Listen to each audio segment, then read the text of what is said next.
Hello जनता, क्या हाल चाल। सब बढ़िया चल रहा है ना? पढ़ाई लिखाई बढ़िया चल रही? चलो फिर काम की बात करते हैं।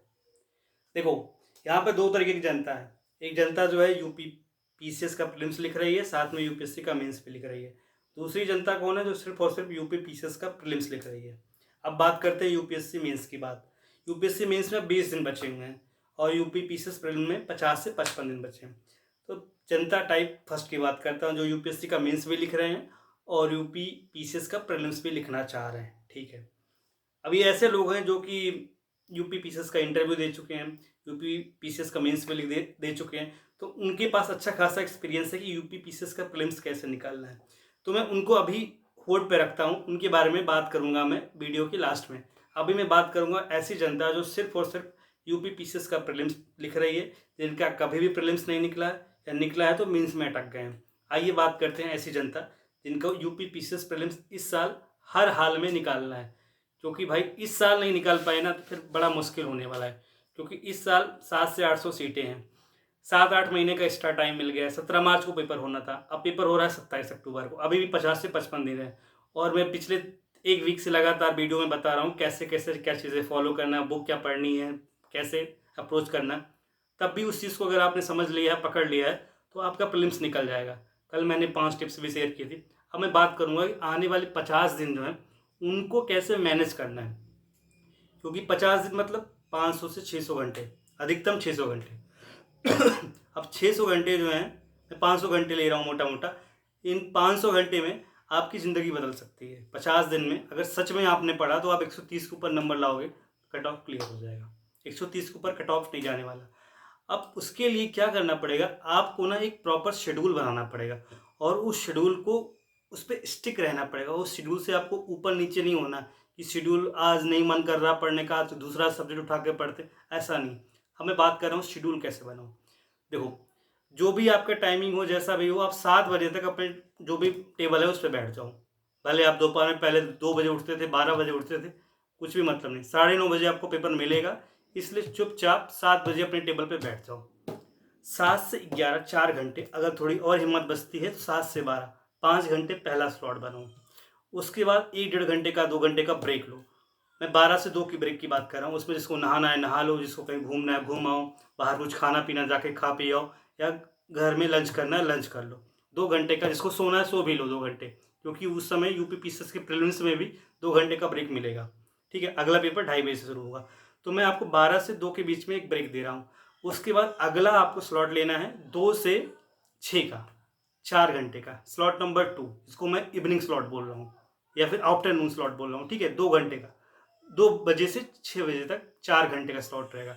ठीक है, उसके बाद 6 बजे आप 6 से 7 का 1 घंटे का ब्रेक लो, जाओ घूमो टहलो, बाहर चाउमीन खा के आओ, समोसा खा के आओ, जो जिसको जो करना है, जो सुट्टा पीते सुट्टा पी के आओ, जिसको जो करना है अपना करो, चाय पी के आओ। घर पे हो तो घर पे वालों से बात करो, चाय पियो, जो भी एक अच्छा सा रिफ्रेश ब्रेक मिल जाए, जिससे बात करना है बात कर लो। उसके बाद चुपचाप 7 बजे फिर से अपने डेस्क पे आके बैठ जाओ टेबल पे। 7 से 9 एक स्लॉट नंबर 3 होगा। उसके बाद 9 से 9:30 के बीच में आपको डिनर करना है, आधे घंटा डिनर। उसके बाद 9:30 से 11 स्लॉट नंबर 4। ठीक है, 4 स्लॉट हो गए। 11 बजे के बाद आपको सो जाना है। 12-1 बजे तक जो रील्स उस देखते थे, मूवीज़ देखते थे, वो सब हटाओ, वो सब खत्म। अब 50 दिन रील्स किनारे करो, मूवीज़ किनारे करो, प्रीलिम्स निकल जाएगा उसके बाद रील्स देखना। ठीक है, अब 4 स्लॉट मैंने बना दिया। अब ये 4 स्लॉट आपका सीधा आज से लेके 27 अक्टूबर तक चलेगा, मतलब 26 अक्टूबर तक आपको शाम तक ये फॉलो करना है। अब स्लॉट को यूटिलाइज कैसे करना है, 4 स्लॉट मैंने बना दिया आपके लिए। स्लॉट नंबर 1 जो है 7 से 11 या 7 से 12 का। ठीक है, इसमें एक सब्जेक्ट चूज़ करो, जो एक बड़ा सब्जेक्ट हो, जिसका वेटेज बहुत ज़्यादा हो। जैसे हिस्ट्री हो गया, पॉलिटी हो गया, ज्योग्राफी हो गया। ठीक है, इसको बड़े सब्जेक्ट जिसका सिलेबस ज़्यादा हो उसको पकड़ो। और दूसरा स्लॉट जो है 2 से 6 वाला, उसमें छोटा सब्जेक्ट पकड़ो जिसका वेटेज अच्छा खासा हो, लेकिन बहुत ज़्यादा पढ़ना ना हो। जैसे इन्वायरमेंट हो गया, साइंस हो गया, समझ रहे हो आप, बजट वगैरह वाला पार्ट हो गया, ये सब सारी चीज़। तो जो छोटा सिलेबस हो उसको पकड़ो स्लॉट 2 में। उसके बाद पहले स्लॉट में बड़ा एक, मतलब आपको डेली 2 सब्जेक्ट लेके चलने ही हैं। 1 महीने की बात करो, आने वाले 1 महीना तक। ठीक है, उसके बाद लास्ट का जो 20 दिन होगा उसमें मैं बताऊँगा कैसे करना है, इसी वीडियो में बताऊँगा, वीडियो में बने रहो। तो आपको क्या करना है कि पहला स्लॉट जो है उसमें बड़ा सब्जेक्ट पकड़ना है, हिस्ट्री, पॉलिटी, ज्योग्राफी में से कोई एक। उसके बाद स्लॉट नंबर 2 जो है उसमें छोटा सब्जेक्ट पकड़ना है, साइंस हो गया या फिर इन्वायरमेंट इकोलॉजी, ठीक है, या फिर आपका बजट वगैरह वाला पार्ट हो गया या फिर यूपी स्पेशल हो गया, जो भी इसको पकड़ना। करंट अफेयर अभी नहीं लेना है। उसके बाद क्या करना है, उसके बाद आपका 8 घंटे आपने दिन में पढ़ लिया, 6 बजे आप घूमने चले जाते हो, खा पी के आते हो, 7 बजे दोबारा जब टेबल पर बैठते हो ना, तो अब आपके पास कुछ नया सब्जेक्ट पढ़ने की क्षमता नहीं है। अब आपको क्या करना है, 2 घंटे आपको PYQ करने हैं। घटना चक्र वाला PYQ नहीं करना, घटना वाला चक्र वाला PYQ तो आप तो सब्जेक्ट के साथ कर रहे हो सुबह वाले 2 स्लॉट में। अब आपको सिर्फ और सिर्फ यूपी पीसीएस, समझ रहे हो, यूपी पीसीएस का जो PYQ है लास्ट के 25 से 30 साल का, सिर्फ और सिर्फ उसको ही करना है, उसको ही आपको लगाना है। चाहे तो प्रिंट आउट निकाल के लाओ, उसको सॉल्व करो और उसको नोट डाउन करते चलो, या फिर आपके पास कोई बुक है, बुक में सॉल्व करो, उसके बाद जो चीज़ लगे रिपीट हो रही है उसको नोट करते रहो एक पेपर में। क्या होगा कि आप जब हर सब्जेक्ट का PYQ करोगे या फिर ईयर वाइज PYQ करोगे तो आपके पास 3 से 4 पेज में पूरा प्रॉपर आपके पास सबसे इंपॉर्टेंट चीज़ें जो है वो बन के बैठ जाएगा। मैं बताऊँ कैसे यूज़ करना है, ठीक है। 7 से 9 में आपको PYQ करना है, आपने कर लिया 7 से 9 PYQ। अब क्या करना है, आपको खाना खाना है, खाना खाने के बाद नींद आती है, ठीक है, कोई बात नहीं, रिलैक्स रहो। उसके बाद क्या करना है, सो मत। 9:30 से 11 आपको क्या करना है, करंट अफेयर करना है, डेली करंट अफेयर करना है, अभी से 50 दिन लगातार पैरेलल। बुक मैंने बताई थी आई दृष्टि, इंग्लिश में आती है, हिंदी दोनों में आती है, प्लस घटना सार, 2 बुक करनी है।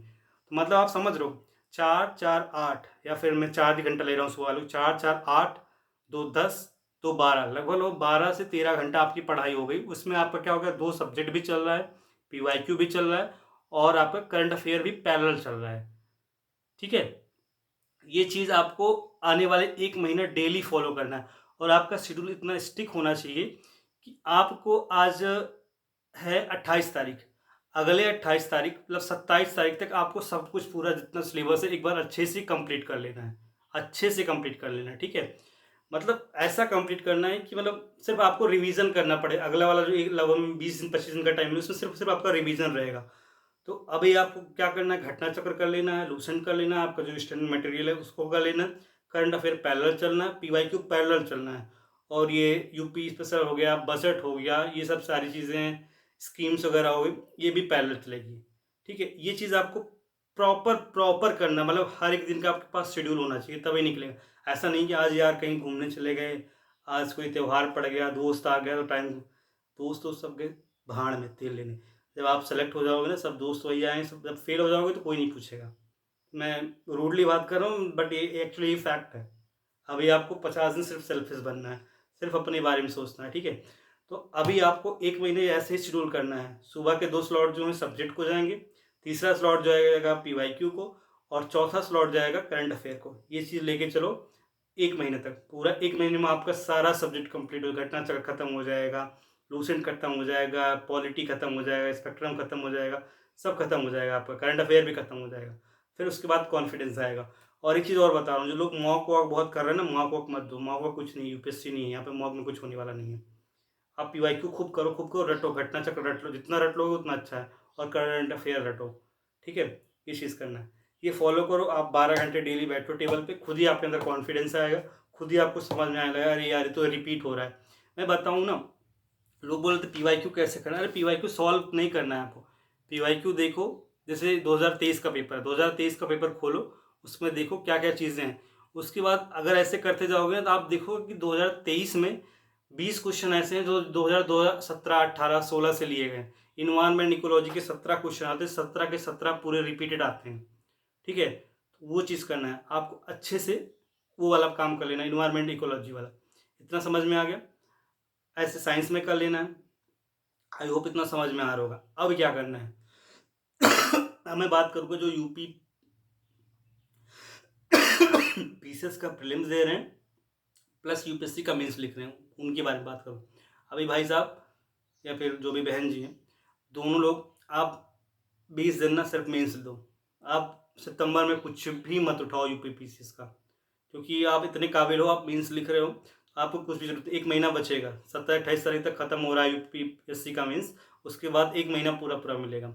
और आपने पहले भी प्रीलिम्स निकाल रखा है, यूपी पीसीएस का मेंस भी लिख रखा है, तो 1 महीना में आपका कवर हो जाएगा, क्योंकि आप 3 महीने से सिर्फ मेंस के आंसर राइटिंग कर रहे हो। उससे पहले यूपीएससी का प्रीलिम्स निकाल के लाए हो, तो आपका हिस्ट्री रेडी है, पॉलिटी रेडी है, इकोनॉमिक्स रेडी है, आपका साइंस पढ़ना है साइंस पढ़ लो, करंट अफेयर पढ़ना वो पढ़ लोगे, आपका इन्वायरमेंट इकोलॉजी सब रेडी है, तो आप कर लोगे, 1 महीने में उतना हो जाएगा और कॉन्फिडेंस रहेगा। मीन्स लिखने के बाद ना खुद ही कॉन्फिडेंस रहता है, तो 1 महीना आपके लिए सफिशिएंट है।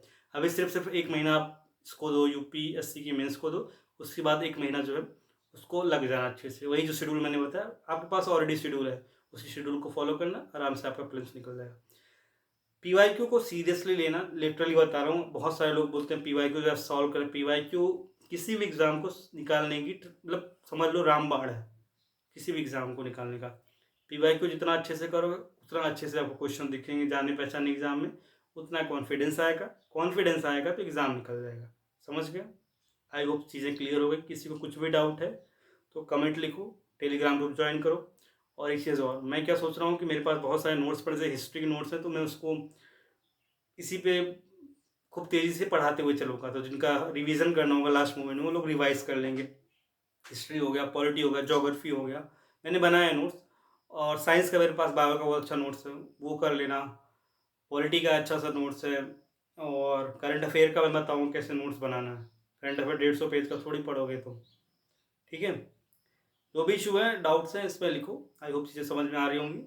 और चैनल यार बड़ा वायरल कम हो रहा है, थोड़ा वायरल करो और लाइक सब्सक्राइब करो, तभी मोटिवेशन आएगा ना। ठीक है, चलो फिर, राम राम।